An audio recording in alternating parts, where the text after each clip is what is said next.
les nouvelles et les images de chez nous vers l'Afrique, de la Guinée vers le monde, RTG vers la perfection. Des flashs d'information toutes les heures. Des bulletins d'information à 6h45 et 16h15. Les grandes éditions à 12h45, 19h45 et 22h. Radio Guinée. 88.55 FM, La Grande Maison.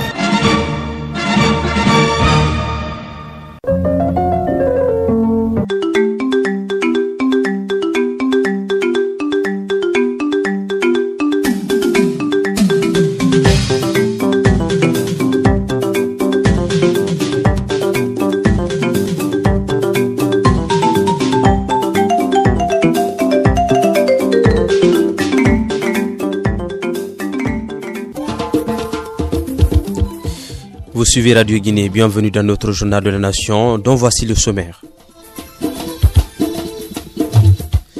Le ministère de l'enseignement préuniversitaire et de l'alphabétisation demande aux nouveaux enseignants de rejoindre immédiatement leurs différents postes d'affectation. Déjà, des émissaires du dit département patrouillent dans des préfectures et communes pour s'assurer de cette prise de service.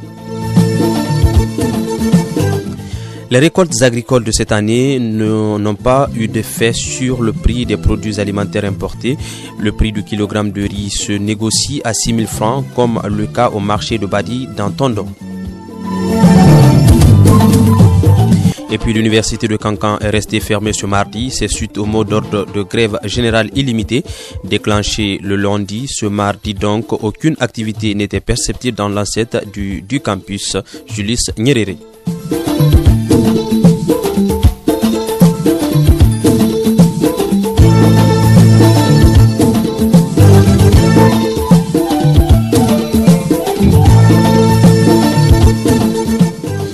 Au micro, Aboubakar Dembatouri, Suleiman Sangaré assure les opérations techniques. Encore une fois, merci et bienvenue à tous.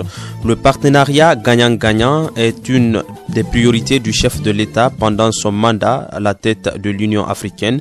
Le président Alpha Condé l'a dit récemment à Caleta lors du lancement du projet d'interconnexion des réseaux d'électricité des pays membres de l'MVG, Mamadou Adamabari. Un panafricaniste convaincu, le chef de l'État donne son point de vue sur les aides au développement. Professeur Alpha Condé est favorable au principe de partenariat concerté et gagnant-gagnant. Nous souhaitons que cet accompagnement soit basé sur notre volonté, sur nos désirs. Nous ne souhaitons plus que les décisions soient prises à l'extérieur, à Paris, à Washington, à Pékin ou à Moscou, mais en Afrique. Et que les pays tiennent compte de nos préoccupations, qu'ils nous écoutent et qu'ils nous accompagnent dans ce que nous voulons. Nous ne voulons plus qu'on décide à notre place. L'Afrique doit être unie pour gagner le pari du développement, poursuit le chef de l'État. Il reste convaincu que les problèmes du continent doivent nécessairement trouver des solutions africaines. Dans tous les problèmes, l'Afrique va parler d'une seule voix. Et je suis convaincu qu'avant la fin de 2017, nous résolverons le problème de la Libye. Ni les Nations Unies, ni l'Europe, ni les États-Unis, seule l'Afrique peut résoudre le problème de la Libye. Et nous allons démontrer notre capacité. D'ici la fin de l'année, il y aura un gouvernement d'union nationale accepté par tout le peuple libyen. Enfin, le chef de l'État promet également de s'investir sur le continent pour la promotion des jeunes et aussi le cas de la diaspora africaine qui doit constituer la 6e entité géographique du continent après l'Afrique australe, centrale, orientale, occidentale et celle du Nord.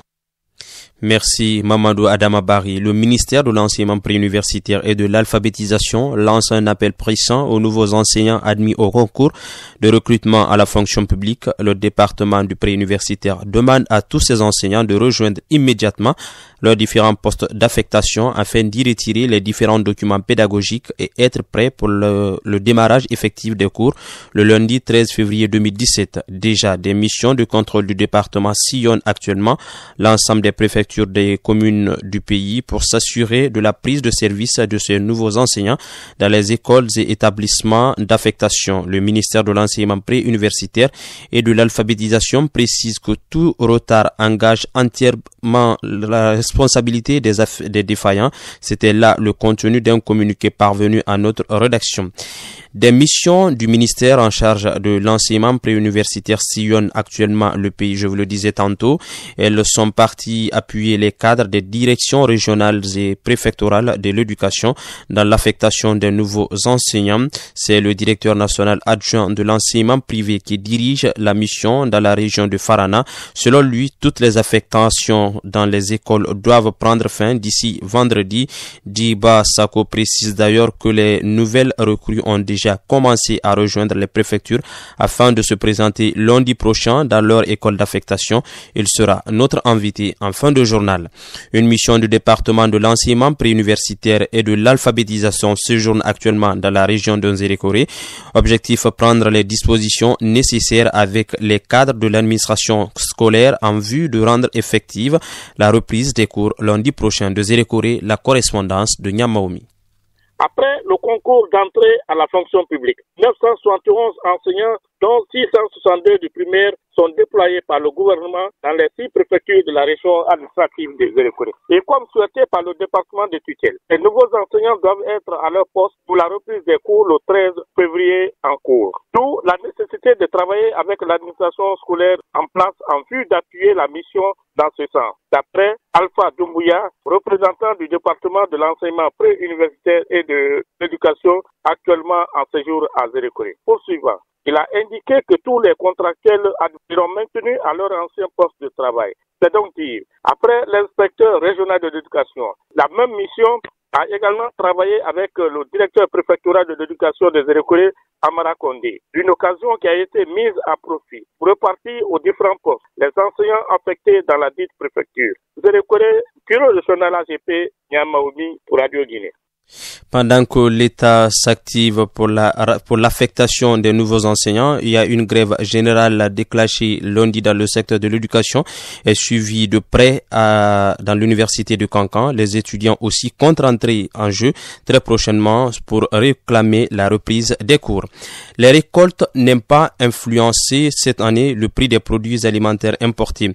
Dans les marchés, le riz local se fait rare. C'est le cas notamment à Badi dans Tondon où le prix du kilogramme de riz est resté intact, c'est-à-dire 6 000 le kilogramme, situation qui inquiète aujourd'hui les consommateurs. Reportage Adia Kamara. Cette année, les périodes de récolte et post-récolte n'ont pas été assez réjouissantes. Dans les marchés hebdomadaires, aucune abondance de produits alimentaires locaux avec des prix abordables n'a été constatée. Le riz local, par exemple, se fait de plus en plus rare en ce moment. Une situation qui inquiète ce marchand de riz, Mamadou Bassouma, rencontré au marché hebdomadaire de Badi. Cette année, il est très difficile d'avoir le riz. Ce n'est pas comme les années passées. On dirait que ce n'est pas les moments qui suivent les récoltes. L'arachide, le maïs, le folio, tout est cher. Même pendant la récolte, nous marchands, on n'avait presque rien comme bénéfice. Ça nous inquiète beaucoup. Pendant la période de récolte, le prix du riz importé était relativement revu à la baisse. Mais aujourd'hui, l'on assiste à une hausse du prix des denrées alimentaires sans aucune distinction, ce qui complique la tâche pour les marchands de riz local. Ici, le kilo de riz est resté à 6 000 francs. Pour le revendre, ça dépend. Tu ne peux avoir que 500 à 1000 francs comme bénéfice. Il arrive un moment où on ne gagne même pas ça. Et quand on vient parfois, même un demi-sac, on n'obtient pas. Cette situation interpelle les acteurs de l'agriculture. Il faut cependant donner davantage de moyens pour mettre en valeur l'agriculture traditionnelle. En tout cas, dans la sous-préfecture de Badi, comme un peu partout d'ailleurs à l'intérieur du pays, cette année sera marquée par une consommation à outrance de riz importé. Vous écoutez Radio Guinée, la suite de notre journal.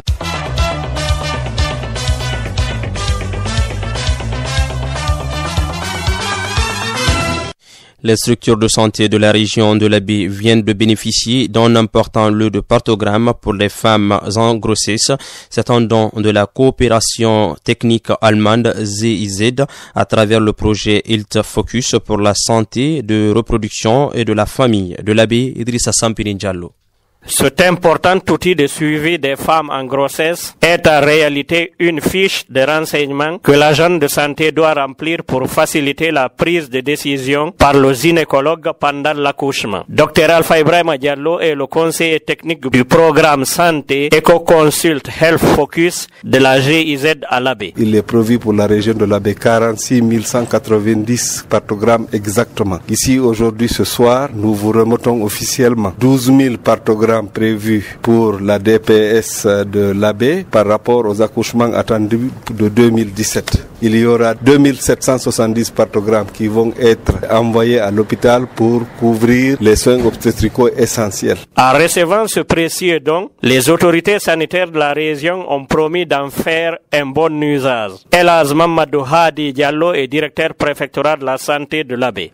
Actuellement, nous avons assez de décès maternels, non seulement dans les communautés, mais dans les structures. Tout ceci, justement, c'est parce que cet outil-là manque à leur niveau. Le gouvernement de la Troisième République a mis en place beaucoup de choses, notamment la gratuité des soins obstétricaux. Mais un des problèmes qui nous fatiguait réellement, c'était justement ces outils de gestion qu'on n'obtenait pas facilement. En tout, 200 000 partogrammes ont été imprimés par le partenaire allemand pour les régions de Farana, Mamoun, l'Abbé et Kindia, zone d'intervention du programme santé de la GIZ. Bureau régional AGP l'Abbé, Idrissa Sampirin Diallo pour la radio nationale. Merci Idrissa Sampirin Diallo. Célébration hier à Kisudougou de la journée mondiale à tolérance zéro aux mutilations génitales féminines, une initiative de la direction préfectorale de l'action sociale en collaboration avec Plan Guinée à travers le projet Sauver les filles de l'excision sous le thème établir un lien solide et impératif entre l'Afrique et le reste du monde afin d'accélérer l'élimination des MGF d'ici l'an 2030. De Kisudougou, Ansouman Biton Koulibaly. Les manifestations ont commencé par un carnaval soutenu par les fanfaristes de Farana. Cette marche des jeunes filles habillées en t-shirt blanc qui a rallié la grande salle de la conférence de la Maison des Jeunes. 3 allocutions ont été prononcées. D'abord, l'intervention de Plan Guinée par Madame le chef du projet Sauver les filles de l'excision, Madame Fina Ifono, pour rappeler le but, les objectifs et les partenaires qui financent les 10 projets. Accompagne le gouvernement dans sa politique de prévention des droits de la femme contre les violences basées sur le genre, notamment l'excision. Depuis 3 ans, chiffre à l'appui, Madame Fina a souligné les résultats obtenus par le projet. Ceci, Goulo Kamano, honorable député junior du Parlement de Guinée, a condamné l'excision qui est une violation flagrante des droits des jeunes filles avec ses multiples méfaits et fait un plaidoyer pour que cesse le fléau. Le président de la délégation spéciale de la commune urbaine de Kisudougou pour l'État a pointé un doigt accusateur sur les femmes elles-mêmes et leur demandé d'aider l'autorité à les aider afin d'abandonner purement et simplement la pratique sans délai. Les récitals sensibilisants ont meublé la célébration de la journée internationale tolérance zéro aux mutilations génitales féminines à Kisudougou, AGP Kisudougou, Ansouman Biton Koulibaly pour la RTG. Merci. De Kisudougou, on revient à Dinguiraye où on a abrité la 5e édition de la Ziara de Lidoubé. L'événement a mobilisé au centre islamique de la localité des centaines de fidèles musulmans de Guinée et des pays voisins. L'objectif est de promouvoir la culture islamique, consolider l'unité nationale et renforcer le tissu social. De Dinguiraye, Amadi Tidiane Choy. Pendant 3 jours, des participants co-religionnaires de Dinguiraye et ceux venus des préfectures de notre pays, du Sénégal et du Mali, ont lu intensément le Saint-Coran, pratiqué des virdes, formulé des bénédictions et imploré la grâce du Tout-Puissant Allah afin qu'il accorde sa clémence et donne le bien-être tant à nous vivants qu'à nos morts. Par ailleurs, la participation de tous les citoyens au développement socio-économique de notre pays a fait l'objet d'une conférence de sensibilisation sur les notions de civisme et de citoyenneté. Elle a été animé par Sherif Abdallah Pelimile. Aussi, l'un des moments forts de la Ziara de Lidoubé aura été la grande séance de Virde Tidjania organisée chaque vendredi à la mosquée Elhadj Oumar Tall de Dinguiraye. Un rite qui a rassemblé de très nombreux adeptes de cette secte. Elhadj Mamadou Badrouba, imam de la grande mosquée de l'Abbé et grand calife Tidjania, et sa fille ont participé à celle du 3 février 2017. Toutes ces activités visent à maintenir et à promouvoir la paix, l'unité nationale, le développement socio-économique et le renforcement des liens de fraternité entre co-religionnaires de la sous-région ouest-africaine, suite aux prêtres par Elhadji Mahamadou Badrouba et d'autres comités intellectuels. Il y a eu d'importantes recommandations, telles que celles relatives à la propagation des écoles coraniques, la scolarisation des enfants en vue de leur accès au savoir pour le rayonnement de l'islam et de la Tidjania initiée par Elhadji Oumar Tall à Dinguiraye. Amath Tidiane Thioye, agence guinéenne de presse Dinguiraye pour la radio nationale. Vous écoutez Radio Guinée, la suite de notre journal.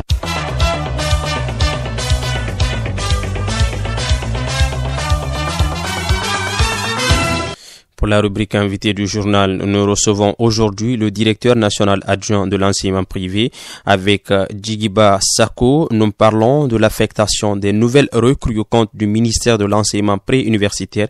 Il a été joint au téléphone par Amara Kamara depuis Farana. Monsieur Djigiba Sako, bonsoir. Bonsoir, monsieur. Vous dirigez la mission du ministère en charge de l'enseignement préuniversitaire dans la région de Farana. Quel est l'objet de votre mission? Il s'agit d'appuyer les services de concentré dans la répartition des nouveaux enseignants mis à leur disposition. C'est-à-dire, le département a octroyé un quota à chaque inspection régionale de l'éducation, à chaque direction préfectorale de l'éducation en termes de chiffres. Et nous, maintenant, nous assistons les inspections régionales de l'éducation afin que les quotas-là soient judicieusement repartis entre les différentes préfectures de la région de Farana. Je voudrais aussi vous dire que le département a mis à la disposition de l'académie 337 enseignants de l'élémentaire. Et les 337 enseignants de l'élémentaire ont été repartis entre les préfectures comme suit. Farana a 95 enseignants, Dabola 95 enseignants, Dinguiraye 116 enseignants et la préfecture de Kissidougou 26 enseignants. Ouais, mais est-ce que ces enseignants-là ont déjà rejoint leur région? Les enseignants sont en train de rejoindre depuis avant-hier. À l'heure où je vous parle, quelques-uns même ont rejoint la DPE de Farana où ils ont été affectés. Donc ils sont en train de rejoindre au fur et à mesure. Vous voulez dire que dès que vous êtes arrivé, vous avez commencé à repartir parce que c'est au nom des IRE, ils ont été affectés. Effectivement, quand je dis affectation au niveau des IRE, le département a mis à la disposition des IRE des quotas. Et nous maintenant, nous assistons l'IRE pour faire la répartition nominative au niveau des directions préfectorales de l'éducation. Hier, cette liste nominative a été publiée à l'IRE de Farana et répartie entre les DPE. Ouais, mais pourquoi vous n'aviez pas fait ça avant que les gens ne rejoignent directement leur poste? Bon, on ne pouvait pas directement faire ça à Conakry. Il faut venir sur le terrain. Maintenant, prenons un enseignant admis qui est à Forécaria et qui doit partir à Dinguiraye. Il sera obligé de passer par l'île de Farana. Oui, effectivement. Je voudrais d'abord vous dire que par rapport à ces répartitions, nous avons des priorités. L'ensemble des contractuels d'État admis doivent rester à leur poste. Personne de ceux-ci ne doit bouger parce qu'ils tiennent déjà des cours dans les salles de classe. Quand on termine de poster l'ensemble des contractuels d'État admis, que nous allons maintenant vers les autres enseignants qui ont été mis à la disposition de l'IRE. Comme ce que vous dites, l'IRE est le passage obligé pour tous les enseignants pour qu'ils puissent être orientés par rapport à leur destination. Est-ce qu'il y a des moyens d'accompagnement pour ces déplacements? Bon, maintenant là, il n'y a pas de moyens dans l'immédiat, mais ces moyens viendront un peu plus tard. Donc après Farana, vous serez obligé de vous rendre dans chacune des 4 préfectures de la région. Effectivement, c'est ce que nous avons entamé ce matin. À l'heure où on parle, on est comme ça à la DPE de Farana, où on a déjà commencé la mutation des 10 enseignants vers les écoles de la préfecture de Farana. Maintenant que les gens vont rejoindre leur école, les sous-préfectures, les villages, comment tout cela va se passer d'ici le 13, parce qu'il y aura l'ouverture des classes le 13? Bon, il est prévu que nous fassions toutes les mutations entre DPE vers l'école au plus tard le vendredi. Donc au plus tard vendredi, tous les enseignants sauront dans quelle école ils sont affectés. Et à partir de ce jour-là, il y a un plan de communication mis en place à tous les niveaux pour information, sensibilisation, pour faciliter le déplacement des 10 enseignants vers les sous-préfectures. Ils vont rejoindre leur poste en pleine année budgétaire.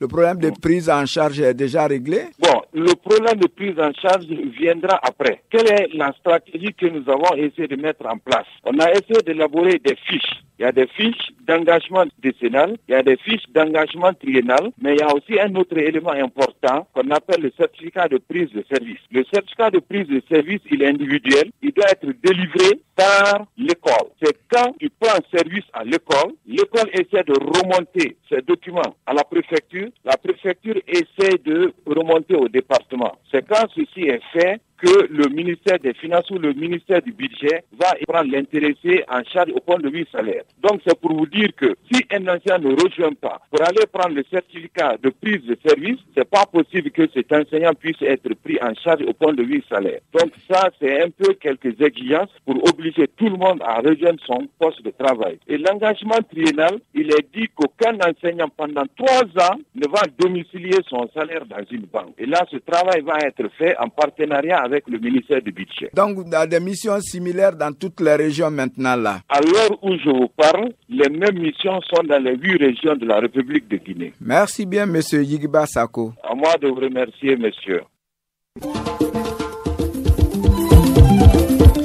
Monsieur Yigiba Sako, directeur national adjoint de l'enseignement privé, il répondait aux questions de Amara Kamara et nous parlait de l'affectation des nouveaux enseignants. Mesdames et messieurs, c'est la fin de cette édition d'information. Aboubakar Dembatouré vous l'a présenté.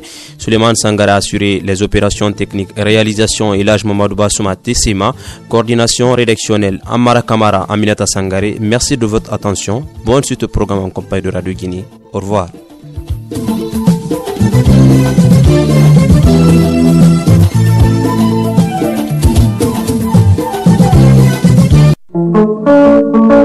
Vous écoutez Radio Guinée sur la 88.5 avec Sangaré Souleymane, le Playboy.